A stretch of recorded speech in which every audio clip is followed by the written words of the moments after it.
Doesn't matter what lineage or what denomination of God you believe in. Somebody somewhere, unless you're Sam Harris, thinks that there's a God.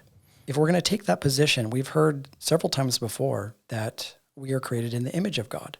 And we can kind of take a really superficial look at this and be like, okay, well, I'm not talking about just like our faces or our eyes, because God is not a force with human attributes. We think of being created in the image of God. We're not talking about there's some guy in the sky that has legs, 2 hands, 2 eyes, that whole thing. He may have those things, but that's not just him. When he says being created in the image of God, he's talking about the sort of driving force of God being a creator, right? So if I think of being created in the image of God, we got to really think of what that means. So I think that God gave us some really extraordinary powers as creators. How do we get that sort of impression? Well, we get to look around us first. Outside of just being a human, we can see that God is obviously really fucking cool because we have flowers, we have sunsets, we have mushrooms. We have mushrooms. Exactly.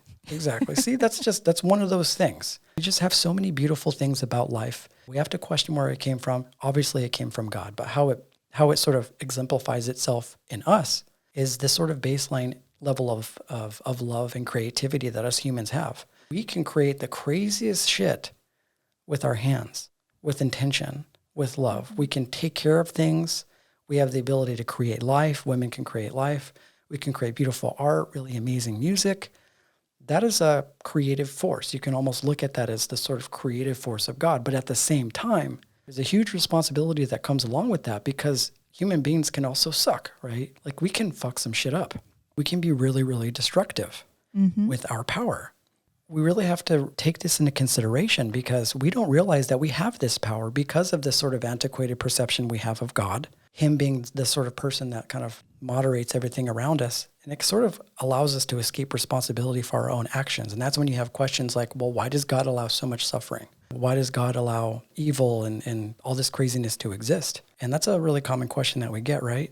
And the only thing I can say is it's the wrong question. It's the wrong question. God doesn't create the suffering. Human beings create the suffering. We don't realize how much power we have as creators, mainly because we don't think that we have a hand in creating this reality in the way that God has, right? Yeah. So we see ourselves secondary. That's exactly right. This ignorance is potentially the cause of the destruction and the suffering we create because we feel that we are separate from God, not even realizing that we ourselves have the opportunity to either create suffering or not create suffering. There are a lot of things that are going to happen in life that aren't fair, a shit ton of them. And you'll notice after you've accepted one, another one will take its place. And so what do? Every single day, you overcome one sort of obstacle, another sort of obstacle comes into place, and we can continue down this perception of like, wow, this is just suffering. Why am I just suffering every single day? So what is the option that we have? Do we fight life?